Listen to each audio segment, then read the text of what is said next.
Hi, and welcome to the very first episode of Conversations with Cullighan. I'm your host, Cullighan Tanda.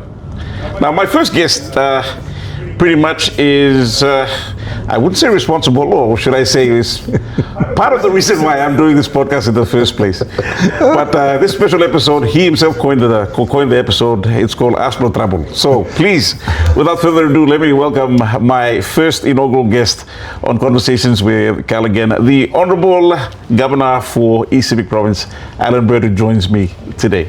Governor, good morning, and thank you so much for your time. Look, thank you, Cullighan, and I couldn't help smiling there. Blo Trabol. I mean, I guess we got to get to the bottom of it. So I think there's a lot of people out there that are wondering, like, what's happened to you, and where do we go with the next stage of Cullighan Tanda? So I'm pretty excited to be your first guest on Conversations with Cullighan. Well, who better to start the conversation with than yourself? And the last time we met was I think the last time we had a proper conversation was in the studio on the 17th of, what was it, March or May this year? Well, 17th of May. April, sorry. On the 17th of April, that was leading up to the long weekend. And here's the thing that many people want to, people have been kind of asking me to come out and talk about the experience, but I've kind of maintained my silence through all of it, just trying to see how the best way forward from this experience has been. And let me just thank everyone who's been supporting me through this particular journey that I've gone through since the time. But, just rewinding back to the facts, on 17th, was when I conducted the interview when I was hosting the Talkback Show on FM100. Now, we had the conversation. I invited you in that week. We were supposed to do it on Monday, but we couldn't do it because of the VONC that was happening on Tuesday. Yes. And then fast forward to the Thursday that week, we confirmed in the evening that you were going to be available. And the same night, I contacted my producers and let them know via WhatsApp that you were coming in the next day. Now, while you came in that morning, my CEO at that time, Mr. Blo Trabol, he met us at the car park at the bottom. Yes. And took us up to the boardroom. That little conference room. The little conference room. Yeah. So he saw you at that time. We had a discussion, talked about, what happened, and specifically our discussion at the time was basically on why the VONC was unsuccessful.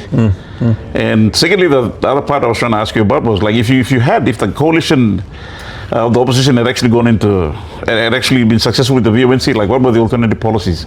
That was the point of discussion that we were going to have. Now, the thing is that when I invited you in, I had already notified my producer in the evening. And time to say, kind of ad hoc something. Talkback is something that's always on the go in this case. So the reason that I was terminated, they said I hadn't given prior notice to my CEO for that matter. It started off with a 3-week suspension, and then, of course, when I did come back after 3 weeks without pay, mind you, I got terminated. Now, we were talking to him, my CEO, Mr. Wartovo, prior to us going on air. And at any time, if he had felt uncomfortable about it, like he knew it about 30 minutes before we even went on. I think 8:30 something, right up till the news played 10 past 9, and then 9:15 we were already inside.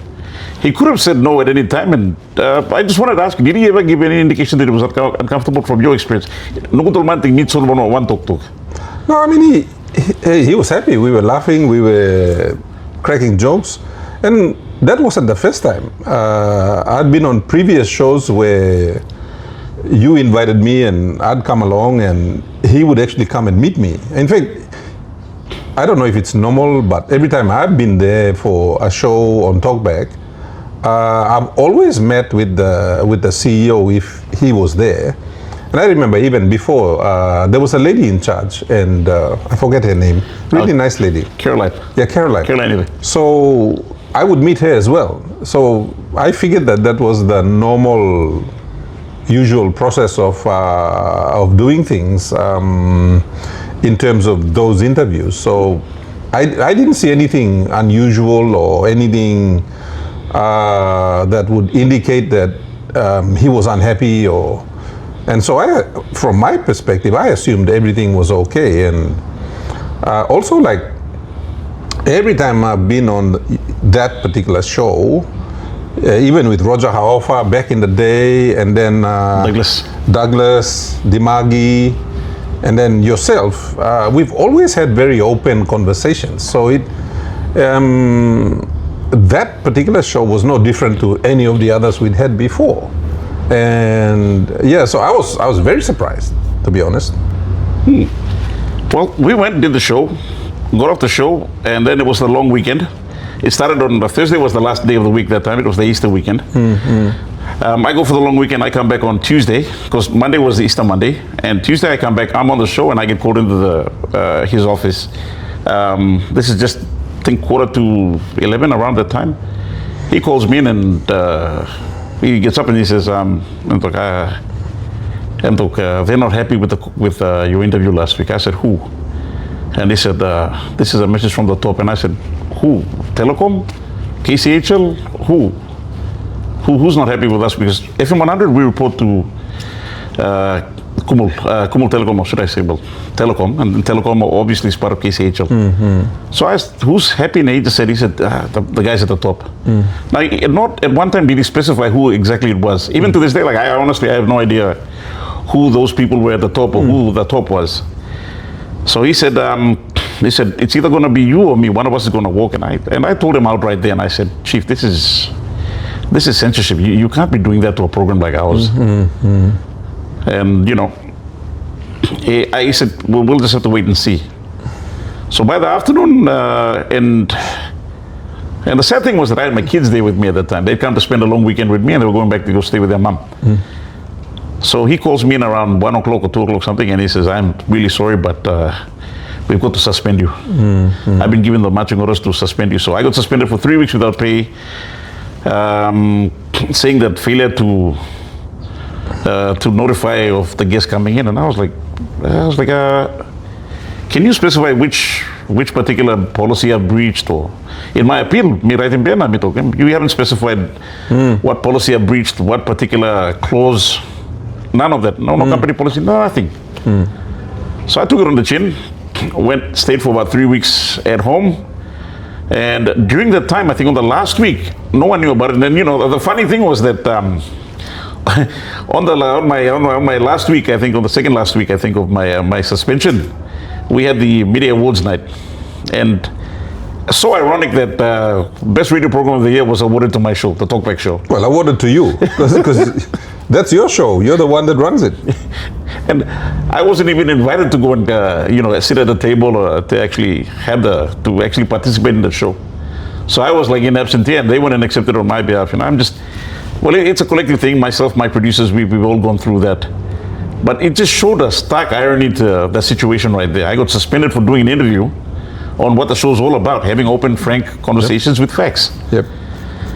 So that kind of, I think, sparked everything, and people started asking questions. And then at the time, when that happened, immediately, I think I'd have to thank Neville Troy and Scott White and the team as well, who've been really helpful, supporting me through the time, giving me advice on what to do, and other stuff like that. So at that time, when I did give my appeal, and when it became public knowledge that I'd been suspended, Telecom gets up and does a so-called independent investigation. Now, I don't know, the audit team actually did that, so I don't know if you can call it independent if it's coming from employees from Telecom calling me in. Okay, that week, prior to the interview that I went and sat with, I think on Wednesday, that Saturday, I think you posted and you said you're gonna see me. You posted and said, I'm gonna meet with Cullighan.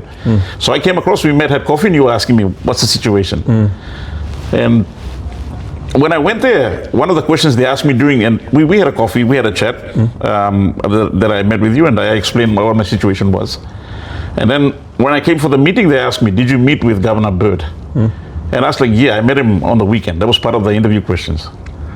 Now, they went and even when they gave my termination, when I resumed work after my 3-week suspension, I came back to resume work. I think that was on, let me just check my dates. I resumed work, I think, I resumed on the 14th, but my termination letter was dated the 12th. So 2 days already, they already had my termination notice ready. So I came in 2 days after, on the date, like after 3 weeks had lapsed, and got terminated right there and then. And they just said, I breached my conditions of my my suspension. That was one of the grounds they gave, and failure to, the same grounds. They said, we've concluded. It was a very ambiguous termination letter. They said, findings of the investigation have concluded that, they said the findings were conclusive, and you also breached your conditions of your suspension. Now, I'm assuming that was probably because of my appeal letter that was leaked online, and I don't know who leaked that letter online. I didn't even give that letter out to anyone. It was just copies that I sent back to my HR guys, and a copy that I sent to the guys at Media Council to tell them that this is my situation. How this letter come out, I have no idea how it came out. It wasn't intentional on my part. I was actually quite shocked to see the letter actually out in this case. So, again, this was very ambiguous terms, didn't quite specify anything. Now, lo and behold, a week later, they go and they take out this whole paid advertisement saying that I breached this, I secretly met with you. And I was like, I'm not a secret. There's no secret meeting. Because, the entire public at the time was like, hey, Governor, are you going to talk to them, Cullighan, and look, find out what, and the whole public was behind you.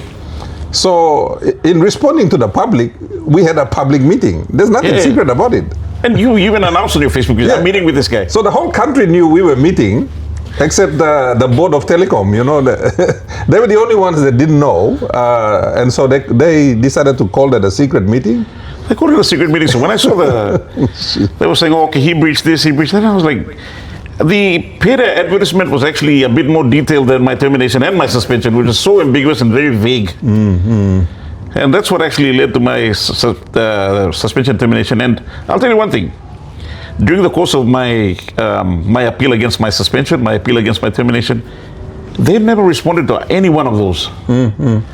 Now, I've been just at home contemplating what to do or whatnot. I mean, the legal actions, there's big implications in terms of seeking legal redress.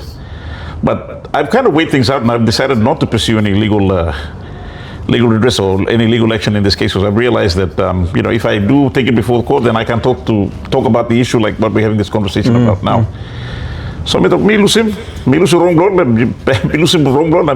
thank them for the opportunity that they've given me to actually find a footing in this industry, and allow me to meet the likes of yourself and other esteemed Papua New Guineans in the career that I've chosen. But in this case, this is just, I just thought we'd clear the air on just the first part about it. So, Blo Trabol, on that note. No, it's good that we are out with this, but I just wanted to, one of the things that this reminds me of is that, in Nazi Germany, when that country was moving towards fascism under Hitler, they began to control the media, and all of the people in government agencies, just like you're seeing in telecom and all of these guys, they started to collude to push Germany towards an authoritarian government and towards, fascism. And we all, those who know history. And the funny thing is, the international agencies that rate countries for their acceptance of democracy, they've already, Papua New Guinea is not classified as a democratic country anymore. Serious? It's a country that's moving towards authoritarianism. Wow. So we're no longer classified as a democratic country. So the international agencies, and I think, Peter O'Neill wrote an article on that, and the former Prime Minister, and he's quite right. So what we're seeing with this particular government is that they're moving more and more towards countries like Nazi Germany used to operate in the past, more authoritarian governments like dictatorships like North Korea, like Russia. That's where we're moving. So it begins with the censorship of media, because as you know, in democratic countries, the media is supposed to be the fourth or the fifth what do they Fourth call it? state. It's the fourth state. Yeah. The media is intended to keep governments honest in democratic countries. So the fact that this government, and you know, to some extent the previous government also was doing it, but this government is taking it to a new level. They're really trying to control and keep a lead on media.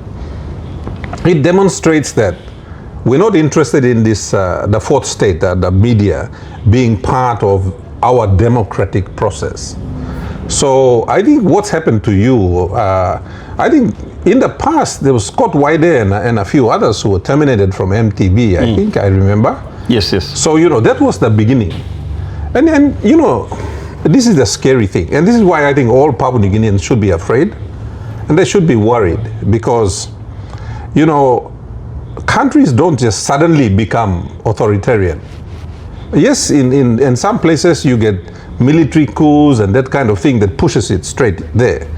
But in a lot of places it's more subtle. Also working easy. You know the story of putting the frog in the cold water and putting the pot on the fire and then just bringing it to the boil.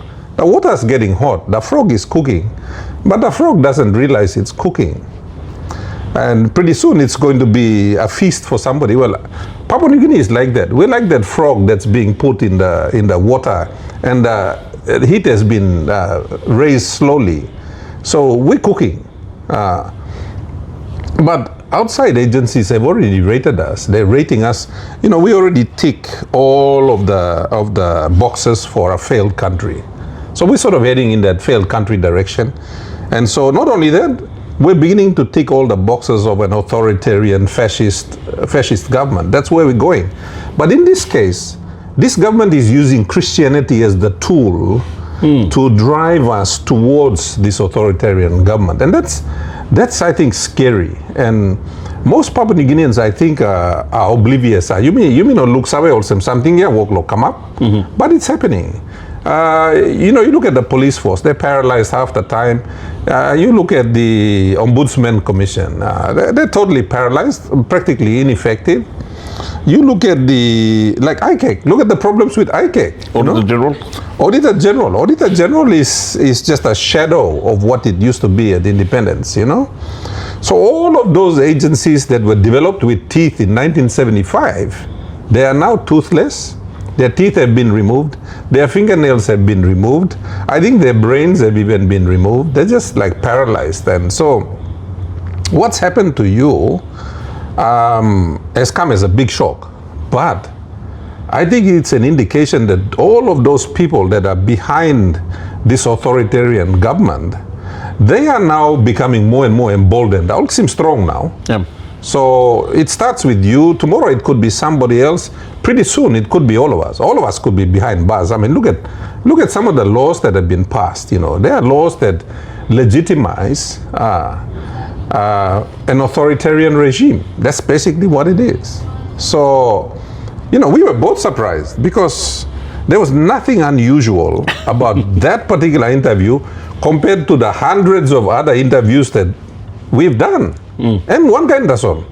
But these people have found a way to fault it because what's been happening is that Ogara man we now stop inside this little government agencies here.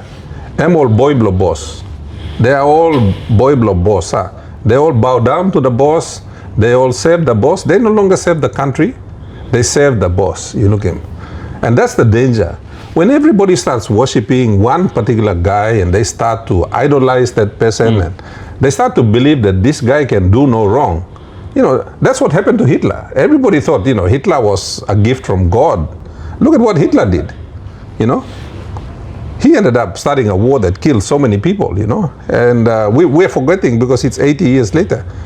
But it's no surprise because around the world we are seeing the rise of fascist governments, you know. And I believe Papua New Guinea also has a fascist government, which is why it's moving towards authoritarianism. True to mass, and especially when it comes to, like you mentioned, especially when it comes to those senior, those particular people. You said that's a boy blongol. In my case, the thing that was like I found really irritating was when my CEO gave me my termination, he said these words. He said, "I'm sorry, but it was either you or me." I was like, wow, okay. So that's the sad thing. That's the sad situation we live in right now, where job security, providing for your family, whatnot. We've got to a point where No, it's not just you. Look at all the government contractors. Emol boy block government kisim contract, yeah. We had what? Fletcher Morobe. You know, yes, an iconic company. Fletcher Morobe, you know, boy blow wambla man. They were nobody's boy. They were just an independent company. They've been building Papua New Guinea since before 1975. You think, all just walk blow, come. But because they were not all no boy blow government, they never got any contracts. All the Chinese contractors that are operating in PNG now, all boy blow government. All the other private contractors that are picking up connect PNG contracts or one kind or NARPLA contract, all all boy blow government as all. The companies that are getting like medical contracts, medicine supplies, education book supplies, all boy blow government as all. You look in, that's a fascist government. But it's happening. So all start finish, all get a contractor, all boy blow government. Next thing you know, people like you and I, we all become victims of government now. You look in. There's no independence. Nobody is neutral anymore. You are either siding with the government, supporting the government, giving money to the government to maintain the government, or you like start independent or one yuxim bagrab now. That's basically what's happening. True, Thomas. Now, when it comes to when it comes to like moving on from where we are right now. Now, very, very recently, you just taken on a new role as the new party leader for the People's Reform Party in this case. Now, James Donald stepped down, giving you the mantle as the leader of the party itself. For many Papua New Guineans who might be wondering, how long was this? How long have you been? When were you first approached to take the helm, or even to join People's Reform Party? Because you remember when we were having conversations, people kept bringing in saying, "Governor, you need to start in party. We are going to contribute now. At least every fortnight we'll send you $100 or whatnot." People are some skin will pen they're tired. Well, I think when I left National Alliance 2 years ago now, and I became an independent, a lot of parties were talking to me and saying, "Come take this party, come do this, let's do this, let's do that." And me it was like thinking blow me and fix ministers me by penis na lusin. Because work blow me and East Sepik. That's my job. I don't have the only work I do at the national level is with the Gender Equity and Women's Empowerment Committee, where I'm deputy chair, which is to do with socially related violence, violence against women, empowering women. So that's something that's been close to my heart. So that's the work me got, national work. The other national work I had was with the elections committee. So one time there's a special committee law elections, I finished the job, you think, so on national level, Allan Bird no got work. My only job is to be in parliament and to raise issues, but I am not responsible for police, I am not responsible for power, I am not responsible for the economy, I'm not responsible for anything at the national level. You think, so work blomilo place, I'm start lo finish now. The biggest job I wanted to do, because you say me start lo place now, me looking most people lo civic. The thing that we lack, me blame no short lo kai. Me blame no, but the thing me play short long money. Our people were short of cash. So I really wanted to solve that problem. On top of, things like education, health, infrastructure, on top of all of those, there was an additional thing, and that was cash. So me like fix it this la. And I knew that when I started, it would be fixed. Obviously now that problem is fixed. So to me, I thought, no got more work bloom. I mean, what am I going to hang around for? I'm a practical person. I'm a very pragmatic person. So I was thinking of finishing now going. Because I'm good at building industries, I helped build the vanilla industry. I'm now helping build the cocoa industry. Before, what we did Cocoa was always here. No mansa busy lo planim cacao. Now, Western Province planim cacao, Gulf Province planim cacao, Central Province planim cacao, Miren Bay planim. They had some cocoa, but they didn't have industries. Everybody's planting now. Highlands provinces are planting cocoa. You think, ma? So, even I'm reading, Manus people are now interested in planting cocoa. So, the cocoa board guys came to me and said, look, thank you, Governor. Suppose you plan not been making this la. Suppose Sepik not been making, the rest of the country wouldn't be interested. So, I'm really pleased that what we've done, and it's affecting other people. So, it's something very positive. That's why time old man come asking me a political party. I'm like, what am I going to do with a political party? I mean, it has no real purpose for me. Yeah. Someone like me want them strong ting me strong lo good governance me strong in police force strong in other agencies lo accountability, me like strong in I've complained many times about the Auditor General's office. I want them to come to East Sepik. Me complain plenty time lo ombudsman, me complain plenty time lo police Ogada this law oversight mechanisms here. No got man interested lo fix him all. You look him. So I think plenty of member of parliament too also say Allan Bird no good la man you think him. I'm one of those people that I'm not a government guy, but I study government. I've studied government for 25 years, you think him, which is why I understand government better than most members of parliament. I didn't go to school for it, but I read about it. I try to understand the relationship between say government and business, and the distinction between the two. So I've been reading on government for 25 years. You think, now. So me looking was a work blow me look government and finish. Level blow me and finish. I can't do anymore. So I really wanted to go. So plenty line he approached me na Trango James, Honorable James Donald. Since his election, he's been close to me. Because I'm find out the same me ex-oc tedi, you think me work lo hapna, me big pla lo hapna. So you say you can't blame me Papua New Guinea. You find out the same one man am come lo place lo you go pass what them here. So James Donald has always been close to me, and when Maso came along, and I mean there were other political parties that approached me, even all party blo miblayet lo Sepik na Momase na a few other parties, and respectfully mean na call him name blol. I mean look, they were good parties, nothing wrong with them, but Bel blo me excited lo working on this la work. I became leader of National Alliance for about 3 months, and I dug into the background and the financial records of the National Alliance, and it wasn't a very nice thing to, and I'm not going to go into the details, but there were issues there. So I thought, oh my God, I don't want to pick up a political party na bagat kind old heavy blow na baggage blow na kind problem na. So for me, like plan blow me 10 years politics, finish, go back to private sector. That was my plan. So me no been putting plan it in the land. But then as especially Trango Sepik, I'm one of them, Me go lo place na me go me round looking online anda blo dragi kia online blo mi et lo wiwek online lo sem all one half wasara abunti online lo engoram time me go na looking more plenty all kara na to please no can lo semebla you start one more term. So and then of course there was the calls from around Papua New Guinea too, and the only real way that someone like me can make a difference is if I'm in charge. I don't want to be in charge, because Sepik too, when I was put in charge, plani man pilim pene. Me hard plamane, And a lot of Sepiks know that. They know that I'm a hard guy. I'm not here to please anyone.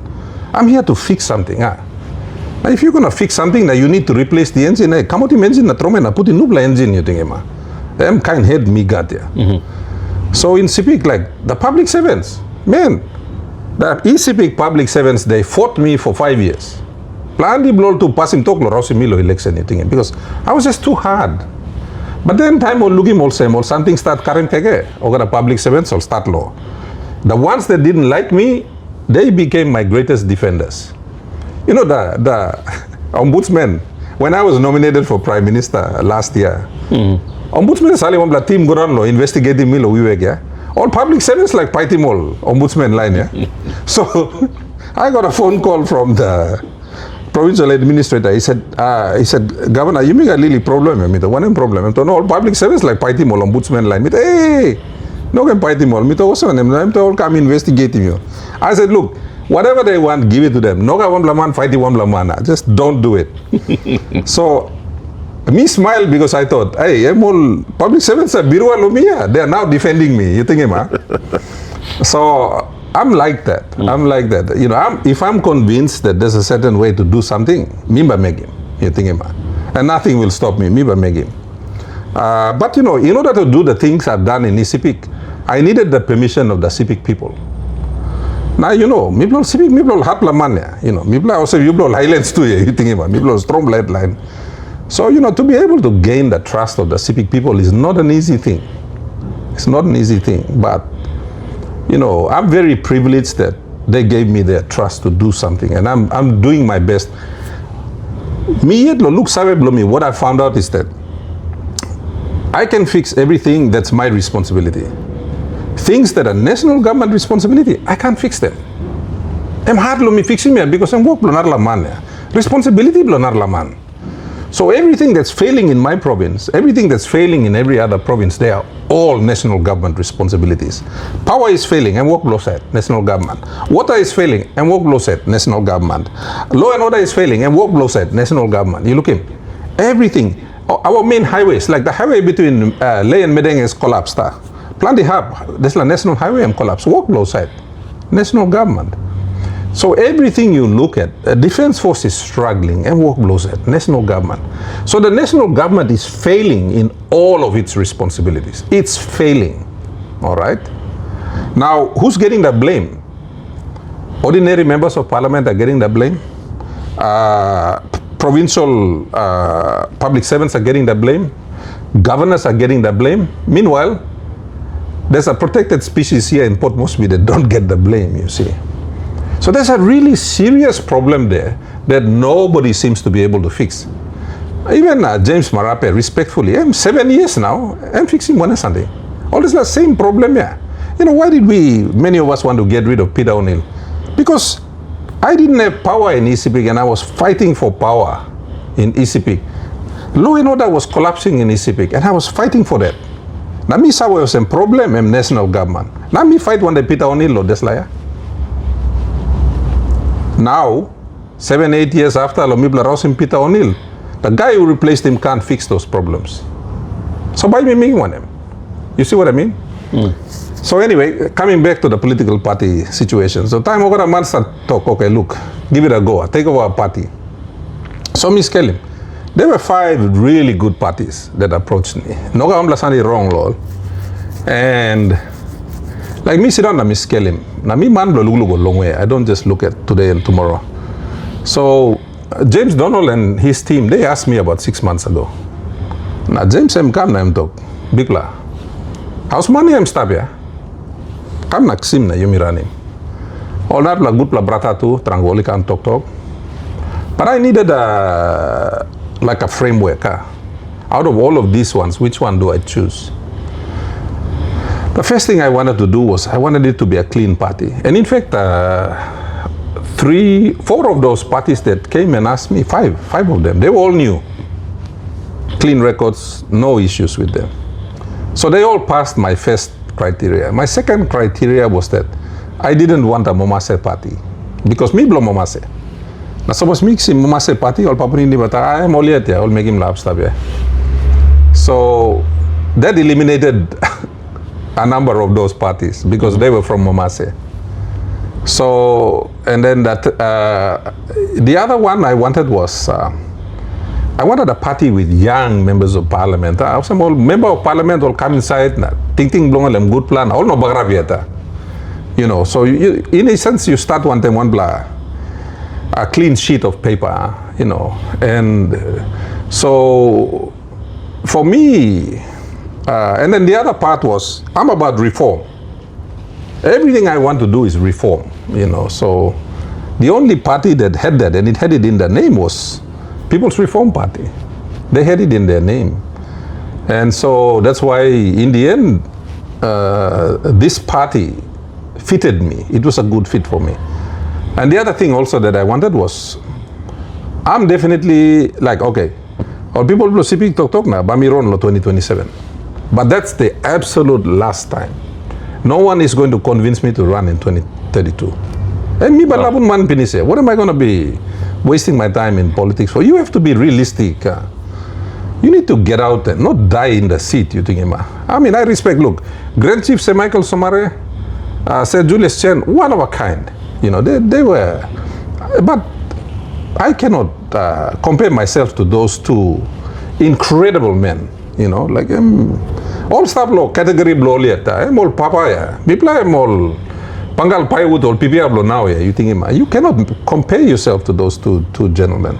And I don't even pretend to. And I know that, you know, for me, I have to come in, do a job, finish the job, now go. Give space lo narlaman. But, you know, that's the way I operate. This is the way I've been trained. You know, I'm trained by BHP to be a mining executive. That's my training. My training is you ready narlaman, okay, maniac simples luina, you go. That's my training. And so I'm just sticking to what I know. So with People's Reform Party, you've got two smart, young members of parliament already there. Both of them are humble also, strong plaman. I mean, these two are in opposition. I'm not pretna. I'm not pretty one plaman na style opposition. Opposition also talk, you style hell. Because government by cutting funding blow you know, people hate you, you know, they dislike you because you're in opposition. Nobody wants to be in opposition. Plenty member also prete, all bara kalab ron lo government because ogo da keke stala. But look at James Donald and you look at Hewa Bimaso, 2 plus Trom Laman, 2 plus Taplo. James Donald has been in opposition since he first got elected. He's never been in government. So those were the attractive qualities they had. Because me sabe also, if PRP goes to the elections, the chances of us getting enough seats to form government are very slim. So most likely we'll come in with maybe 12, 15 seats, if we're lucky. Now one day there's like a number, I'm hardly Mr. government, I'm by me go back to opposition. So the chances of this party going back to opposition is very, very high. It's like 90%, 95% chance we'll be back in opposition after 2027. So I wondered that. That's why People's Reform Party all fit in me. Because these guys are not afraid to be in opposition. I like that. I like the little guy where I'm not pretty one man, I'm back up tight in Buna fighter, hitting him. And you know, People's Reform Party is like that, you know, it's got a bunch of fighters in there, and I like that attitude. So after all of that, People's Reform Party stop. And when I do move out, I'm succession planning, I'm stopping it. There are young leaders there who awesome, all by, you know, they'll be able to pick up a few things from me. They've got their own characters there now. But they'll be able to pick it up and carry it on. And that's what I want. I want an institution that's going to continue to go after I leave. I don't want an institution that's going to collapse when I leave. You think, Emma? So this is where People's Reform Party gives me the best opportunity to build something with that group, so that when I go, there's something and build. So I mean, it's a long way of explaining it, but you know, I hope that that answers the question. Totally appreciate that. Also, with the People's Reform Party, I think there's certain core values that were highlighted in the announcement that took place on Sunday. In itself, many of them, I think, it reflects our five national goal-directed principles. But for the benefit of our viewers, in case of what are the core values that kind of attracted you to this party itself? If you could just briefly go through them again. Well, like I said, the first thing is reform. The second thing is like, you know, they wanted equity and inequality. And I think that's something that's been missing in Papua New Guinea for a long, long time. There's no, like for example, in Papua New Guinea, there are 6 or 7 provinces that are very rich, richer than all the others. So the other 15 provinces, people are all poor cousins here. East Sepik is one of them, you know. So one of the core values that, for me, that's really attractive about the People's Reform Party is, you know, and it comes from Western Province. It comes from one of the rich provinces. And this time you can look him like, there are two landowner groups that you never have problems with. The owners of Oktedi and the owners of Lehir. Have you realized that? True. They're very good people. Western Province people, or line Blo share him something. They don't fight over things there. So I'm not surprised that a party from the Western Province recognizes that the national wealth needs to be shared equally. You look at him. I'm not surprised because I'm passing Blo there. This line in the Western Province here. They're very nice, peaceful people. All no line Blo greedy or I'm start Blo culture Blo. So to me, that was the most attractive thing out of all of the policies. A lot of the policies are, and you can go on the website and read them. They've done a great work. The brilliant thing is the party themselves sat down and came up with the party policies. When I agreed to join them, we brought in a couple of experts with PhDs to review the policies and fine-tune them. So one of the reasons why Mibla making Mosemen, because we wanted educated Papua New Guineans, when they come and read the policies, all by looking Mosem, M. Saveman write him. Mm-hmm. But the basis for it actually came from the party members themselves, the original party members. So all we've done is sort of enhance them, put him out. So a lot of the party policies might seem, what's the word, generic. Ogaraman got same kind of party policy. But the difference with, I think, the People's Reform Party is that there's that genuineness to actually do it. Like, for example, if we ran the country, the very first thing we would do is we would try to make it, this second national goal in the directive principle, we would try to make it universal across Papua New Guinea. Actually implement it. Totok nadilo mouse, write in tasolo paper, walk in. And for me, that fits with my own ideas of empowering provinces and moving towards a block grant model. Mm-hmm. To me, if you want to solve Papua New Guinea's problems, you've got to fix the economy and you've got to fix the financial problems. The way to do that is through a block grant model. Like, if you use a block grant model, you would stop borrowing money tomorrow. PNG would not have to borrow money anymore. Stop it, Mogada. At the moment, we have a political patronage financial system where Prime Minister Sinda Natogoge give him money at 300 million kina rot, give him money at 247 million kina rot, give him money at 280 million kina, so I'm by kissing this la money, na buy him this la buildings, la mospi. Like, this is the way the country is being run. It's run at the whims of the Prime Minister. Prime Minister Basira Nato give money at desla, give money at desla, give money at desla. It's not systematic. The country is run based on feelings of man. And that's been my experience when, like the first government I was part of was the Marape government. And I sat in there. I took some proposals to that government that could have transformed this country. Prime Minister James Marape had me do a whole presentation late one night law.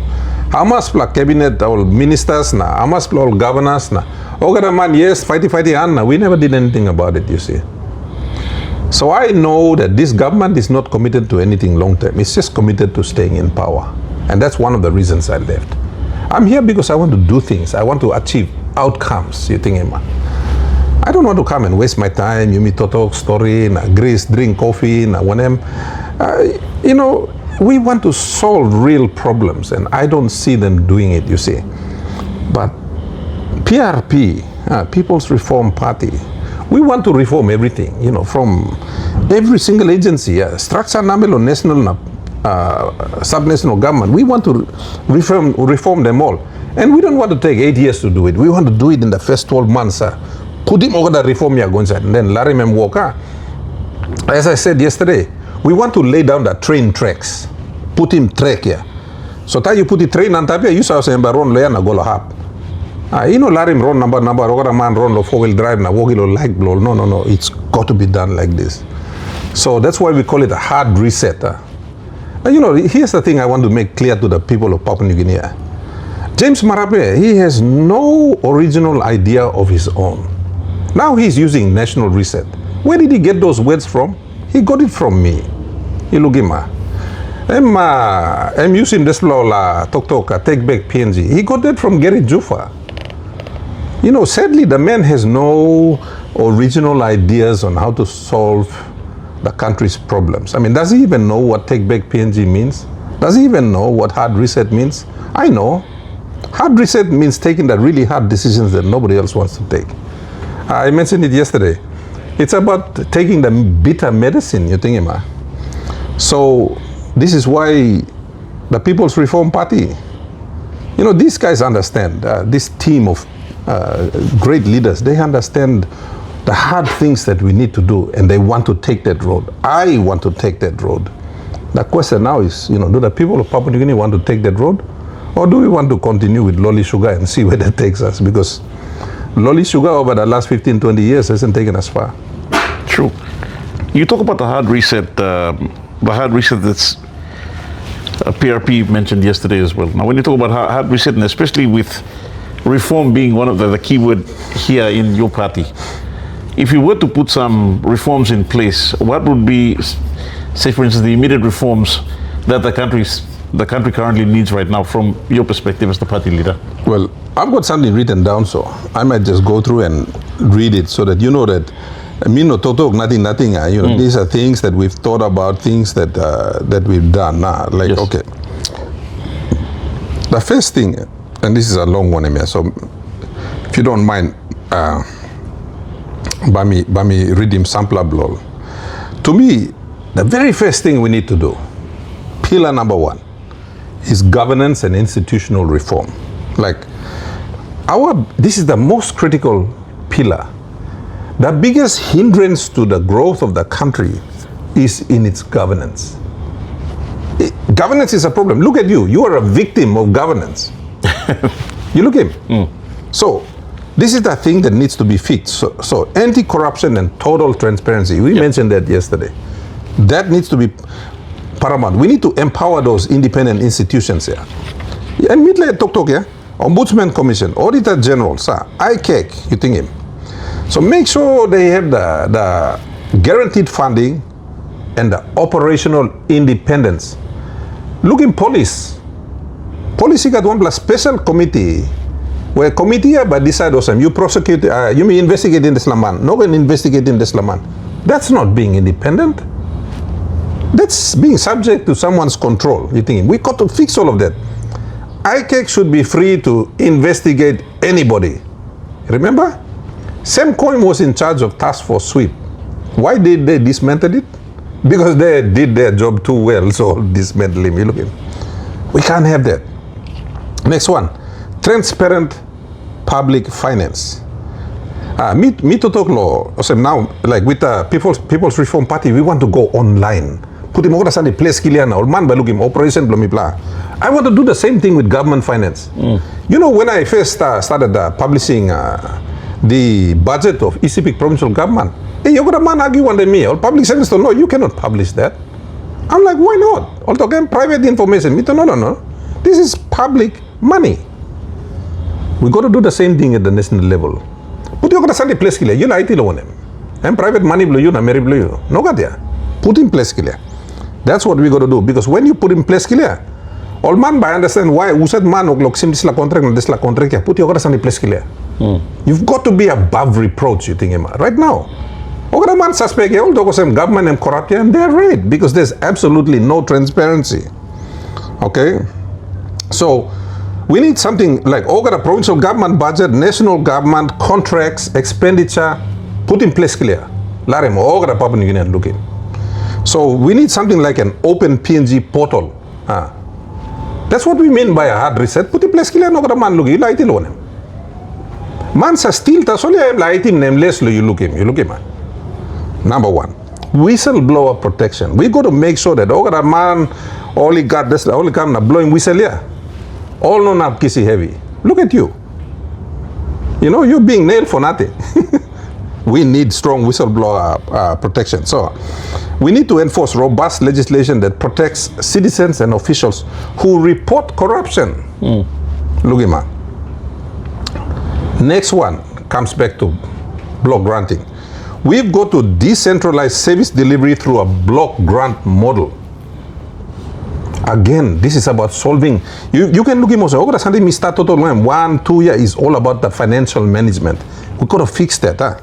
So we've got to fix that block granting model here. We need it. It's no longer about, oh, you may need him more, you may not need him more. No. We are already at the point where you absolutely, totally need it, because without it, the country will fail. It's failing now. Nothing is stopping us from failing. We are failing. We are on the road to total failure. Decentralization and service delivery through a block grant model will fix that. And I've written it down. So, remember, Mr. Debate lo Parliament and Mr. Totok, yeah? We got to, and with that block grant model, we got to clarify the roles. You look at now also Connect PNG. Which one is Connect PNG? All go working on hand road lo district lo one member also Connect PNG. All go working on hand road lo house lo one member also Connect PNG. Every single thing is Connect PNG. Hang on a minute. What is Connect PNG? Define it. Who is responsible for what? Define it. You look at me. And then we've got to have a formula-based intergovernment transfer system tied to performance and tied to audit outcomes. What do I mean by that? Say national government come na give him one money lo East Sepik. Come na auditing this money. Have I not said that in Parliament many times? I have. Auditing this money. Suppose one man lo East Sepik and bagrab him this money or foul him this money. You cut him budget blomibla next time. You have to shift to performance-based budgeting. Now we only have an expenditure-based budgeting. You spend the money, me give you money. You spend the money, me give you money. Nobody measures performance. Every other country on earth is measuring performance. Mibla nogat. Prime Minister comes sana, emia 10 million blue, you go na walking walk. Emia 5 million blue, you go na walking walk. No man such again. This is what I mean by hard reset. These are the things that we need to build. So, national inspections of local entities. There is zero. Me governor 8 years now, yeah. No got one blood time, one blood national department, auditor general, who said he come down and work him audit lo East Sepik or audit him one blood district or one blood LLG lo East Sepik. Zero. Never been done. Now I know East Sepik that's all Ogara province. So how are you going to get performance? Okay. After that, and plan is handy step. Law and order, 1.3. This is like our absolute, you know, me got problem law and order law East Sepik. New Ireland they got problem. Manus got problem. East New Britain, West New Britain. Don't even mention the Highlands. Next level problem landa. Don't even mention Port Moresby. Next level problem. Hard reset. We need 20,000 police officers tomorrow. We've got to figure out how to pay for it and how to get those men, and we've got to get them in there. If you need one policeman sanablo, or a corner one the gun or two policeman sanablo, make sure that our citizens are safe. Then why are we not doing it? You think, so no can play na talk. You look him all put him inside the budget. All talk. Oh, me plug him 400 million kinalo police. Time me question him police minister. Em no kisim money. Paper lo budget all put him lo. Em kisim no god. You see what I mean? These are serious governance problems. I could go on and on. You know, pillar number 2 is about macroeconomic stabilization and fiscal discipline.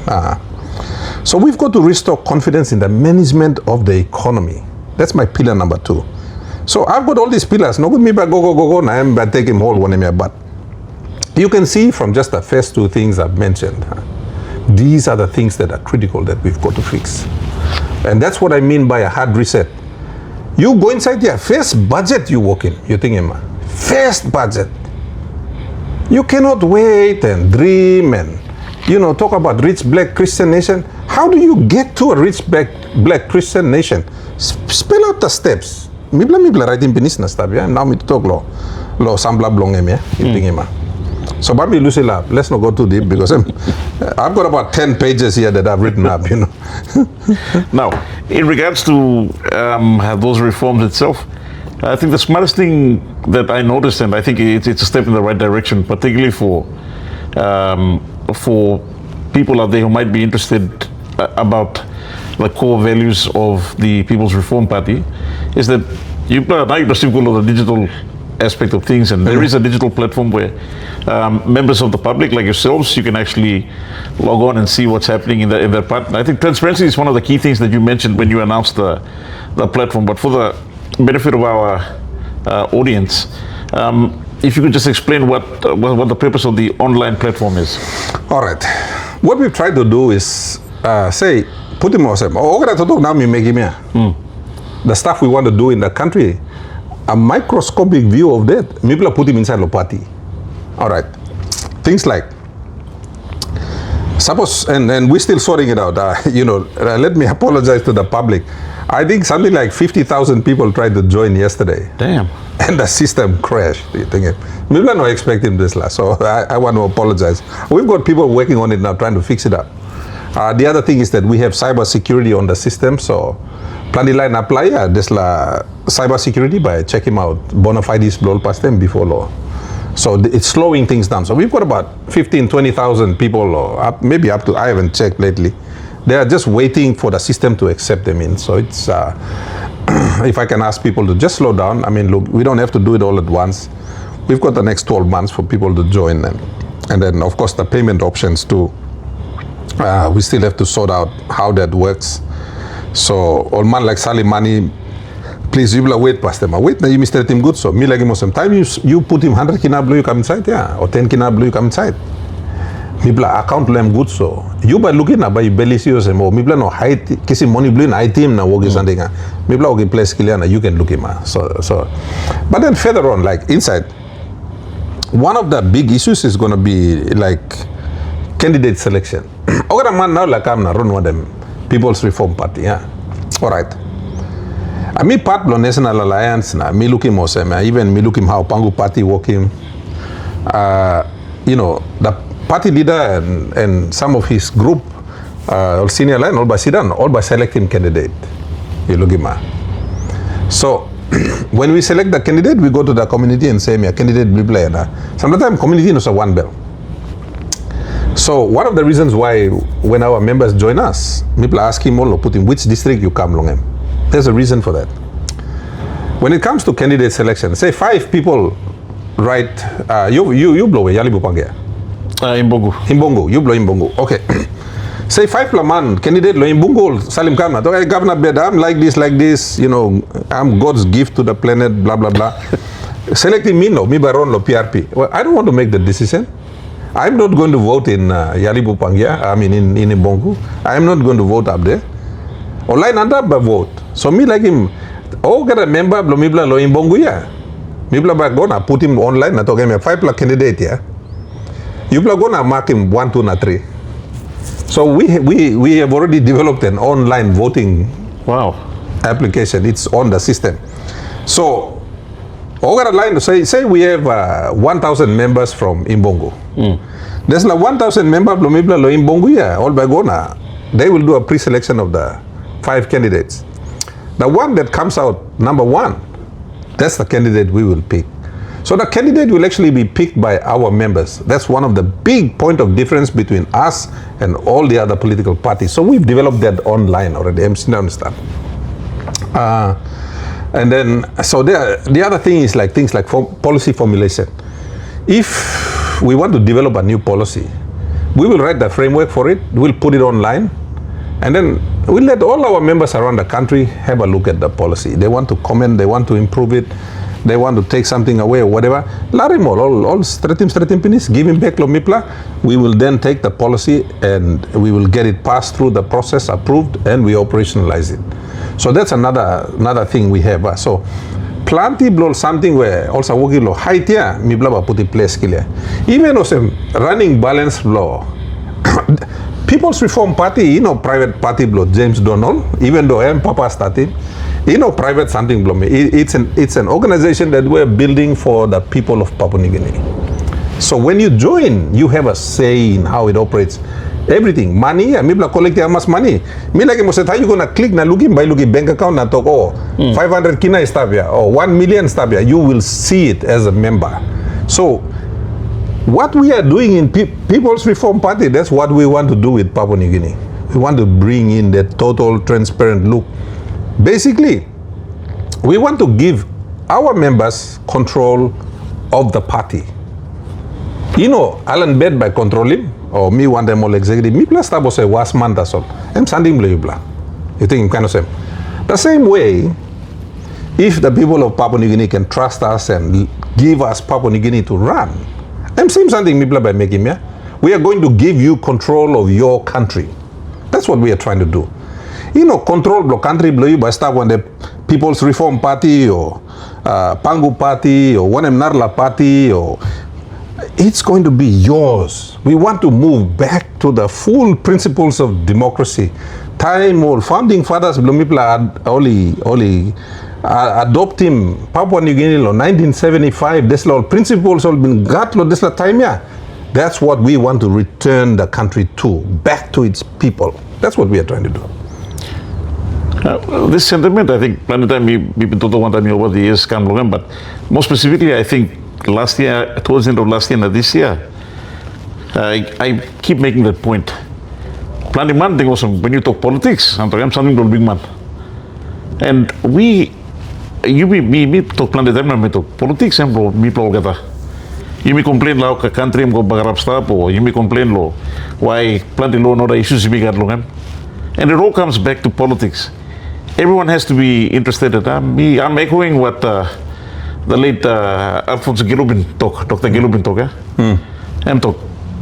Get interested in politics. Be a member of a political party.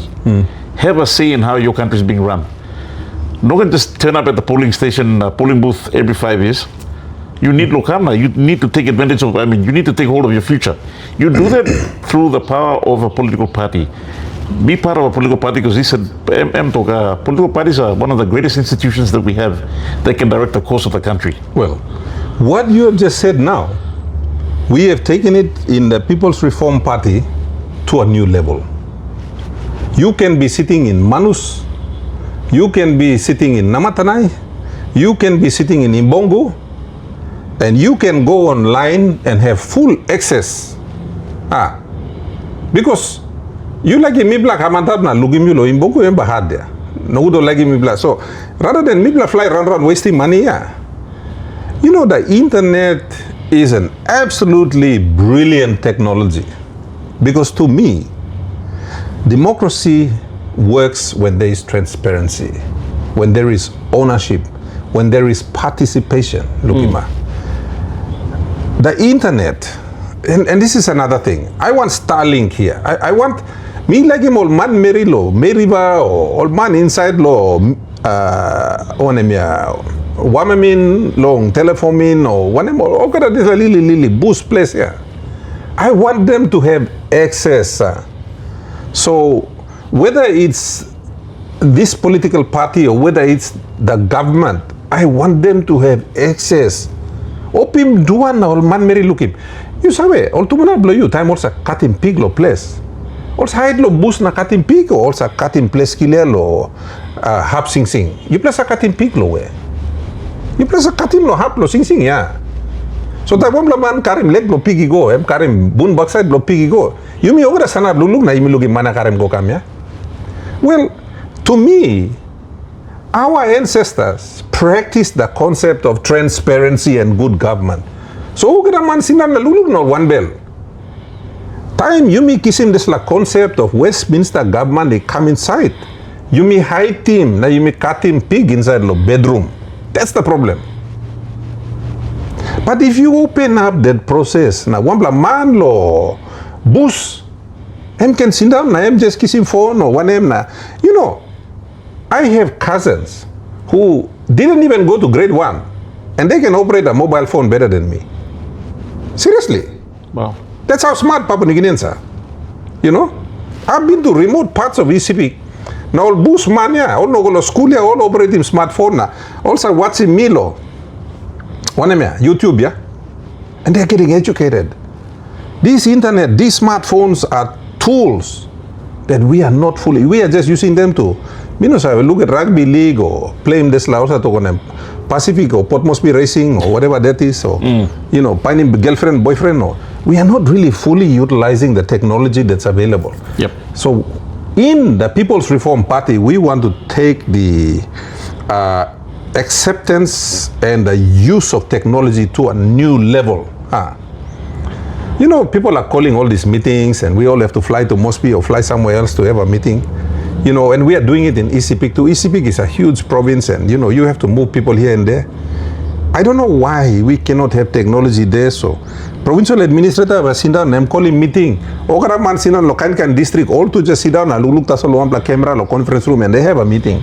Without having to get in the car, spend 300 kina to buy fuel to go over there, pay for a hotel room to sleep there, get travel allowance. So, for one person to travel, it costs you, you know, 1,500 kina. For one person. Whereas you can do all of this online and what's the cost? Nothing. Just the cost of internet, you think, man. So this is where we want to modernize Papua New Guinea. That's what People's Reform Party wants to do. And we want to transform. You look in Manifesto Blomipla I'm talking. We want to reform, perform, transform. So we want to leapfrog the problem. Yeah, plenty problem is that, but you may leapfrog him, you may transform him. That's what we want to do.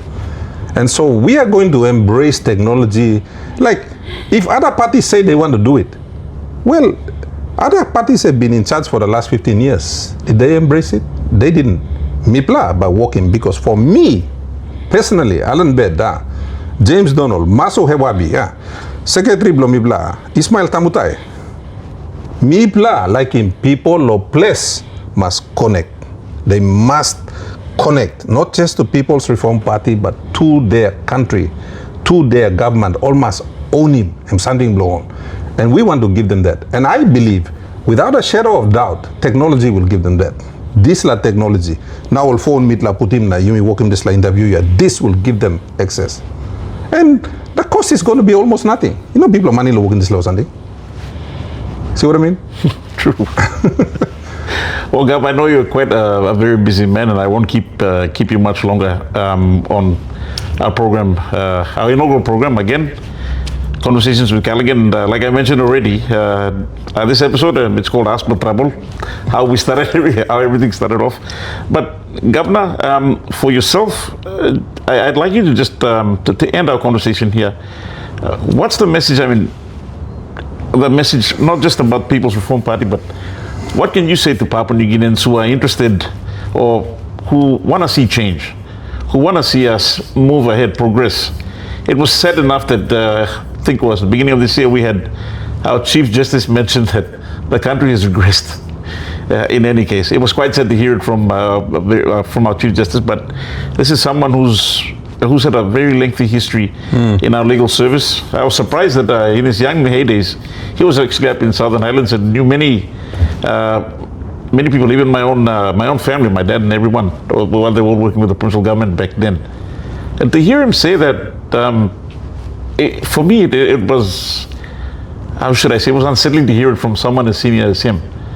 But from yourself, from your standpoint now as a party leader, but apart from that, just to your message to the everyday Papua New Guinean who are interested in the betterment of this country and for their future and their families as well, what would you say to them? Okay, two things. Number one, I'm asking you blogger or Papua New Guinea na. Awesome. Story blow now, yeah, ask Blo Trabol. All right. Me personally, me making commitment lo Cullighan awesome. You know, Cullighan, I have been dealing with him for a long time. Mino sakam na give me one side coins or one something no that. It's been a totally professional, respectful relationship. But now I'm got heavy awesome, yeah. Me no call him amount, but me yet, but me put some money lo saboti work lo Cullighan. Not just Cullighan, but any other fearless, honest reporters who want to highlight our issues. So, me appeal lo iblo Papua New Guineans. Me by saboting this la young man because me believe him. He's very talented. Look, I am asking question yeah. Sometimes write it down. Sometimes me just migi mosem. Emi got talent lo this la work. Me like saboting talent lo him. Time him say inviting me lo come lo show blow him. Me sakam because Cullighan am sing out, not because it's FM100. Just like when Douglas was there, just like when late Roger Hawafa was there. I came because these are great men that you can talk to. So Young Cullighan, develop lo desla work now. So me ba support him. For the first time, me no say give me one plus something, me ba support him lo sla work. So me ask you lo Papua New Guineans, you bla pili mo say me ga lili sing out lo bell blo pla support this man na. Put him one bla one toya na you me support him. Me ba give him blo me min na call amount because me bla civic. Me bla no announce lo public sandi blo say me ba me height na give him. And you bla civic ba understand. You bla narbla la work announcement na sing point him ground na come give him sandi blo bla but me ba work lo way blo me. That's the first thing I want to say. Second thing, coming back to what the Chief Justice has said, I think Chief Justice Emi Biplaman Thomas. Now, I think, you know, kind man where hold him inside lo bell blame long time. Because he is not supposed to talk about things like that. And I think there are many judges who don't talk about, na plenty old big man too. Also hold him inside lo bell blow la. He go, name abrusim mark now. Talk out. But I think, talk out lo one plus something where you me the Papua New Guinea and you me look sabe pinisa. You me look sabe na you me no sa talk. You know, the other day I called out this National Repentance Day thing. Nobody has ever called it out. Okara man sa passing mouse na you me make him. And then I was so pleased that, you know, a lot of people criticized me. You know, they said I wasn't a Christian, okara this la something. Christian is not about what you do in public, you think him. It's about when something you feel lo bell blow you, respect namelo you na God na you make it something.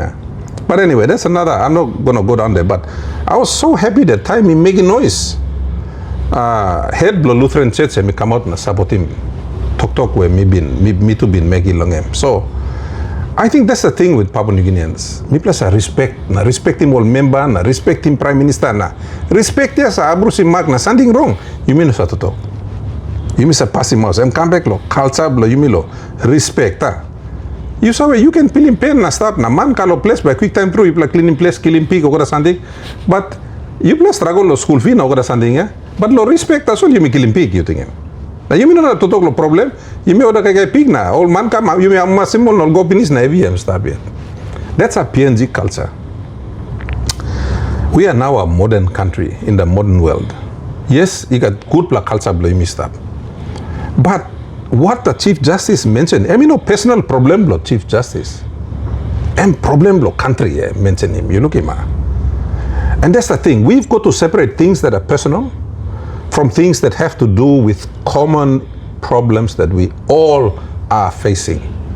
There's something economy, jobs, the power structures between the national and the provincial government. Those are not Allan Bird's private problems. And problem lo country. You look him. Now inside lo head lo you need lo separate him. Problem lo country. Now personal problem lo you me. We got to be able to separate those two. You mean no can same, you mean no can porret lo talk lo heavy lo country.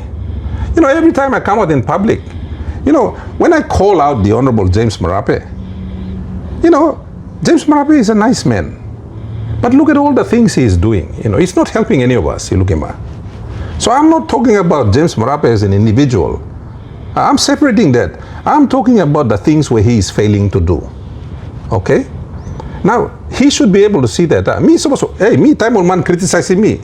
Quick time through me sa straight him yet. Because, oh yeah, me wrong yeah, straight him. That's the way I operate. And I'm expecting, you know, plenty time, all by toko. Allan Bird no a good la passing blame. Why? Because me sa talk straight na you sa Philippine lo bun blow you na you talk me no good la man na. You know, I'll tell you something about my civic people. When I got elected in, I think it was August 8th, 2017, first time. Oh, civic line up office, there was a huge pile of papers as big as this. Request blow lo money. All come now talk, me like him money. You know what I said to them? I said, sorry, me no come no kiss him money. No talk, hey, passing blue you know sem papa somare. Now me talking about looking past blow me look sem papa somare or no that. Papa I am different man, me different man. I will make you work for your money, me talking about. Now me starting this like Coco program come yeah. My people are working for their money because I was very hard on them at the start. Now look at him story I'm stopping me at yeah. And this is what I'm And I didn't do that. Suppose me no been working more same law. Suppose me to start finding money and me start giving law. Sepiks would not be working hard right now. And that's the same thing I'm saying to Papua New Guinea. You might not like me because I am saying the things the way they should be said. Just like Chief Justice Talkback, you can believe it. But this is the truth. You can't avoid it. My issue is it's got to be fixed. And it's got to be fixed and done right. Plan di Papa Mama now, you saw and Pigni Blue, I'm not work. I can graduate the university Karim degree camera site, I'm still not work. How do we solve that? Do we solve that by being nice to one another? Na yumigo lotu, na beten, na sing, na karay. Does that solve the problem? If it does solve the problem, okay, yumigo go holding pass na yumi cry, na beten, na problem by solve. If that is not the solution, then we have to find the solution and do it. That's basically what I'm saying. You don't have to like me to solve your problem. You just need to know that I am recognizing your problem. And I am saying to you, I have a solution. Me and my team of leaders, we have a solution on how to fix it. You don't have to like me as a person.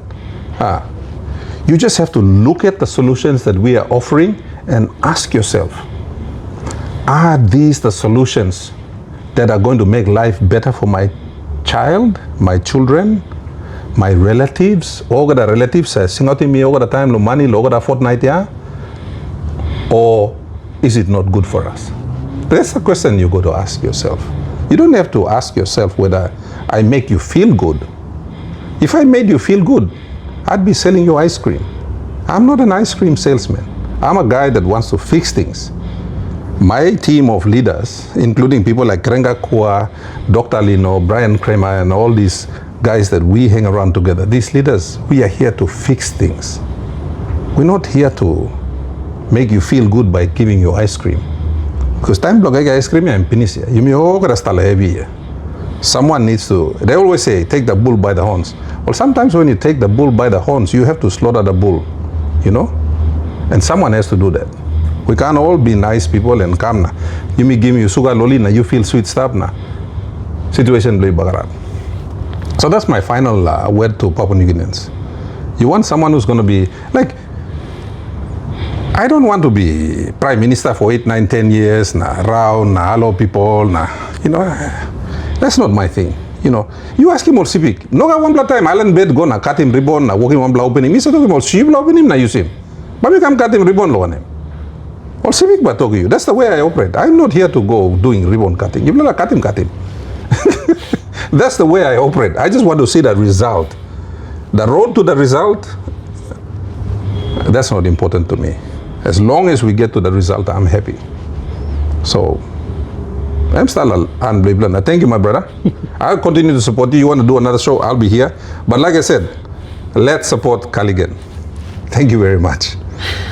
Governor, firstly, thank you very much for the compliment. I think people are been through you. You give them come, so I'd like to extend my thanks to you, your office, the people of Sepik. Thank you through. And I'm just extending my thanks and appreciation on behalf of myself and my family, and we sincerely appreciating this just so you welcome Logan. Thank you too much. And apart from that, I want to thank you again for being my first guest on my inaugural program, Conversations with Cullighan. Governor, thank you too much for the time with you. I wish you nothing but the best with the PRP and of course the people of East Sepik as well, and the road ahead. It's going to be a very challenging one, and so far from what you said, I think the response has gone out, and I think it's been a positive feedback with the launch that commenced on Sunday. But Governor, thank you too much for the time, please. It's been a pleasure, my brother. Thank you, Strat. Thank you.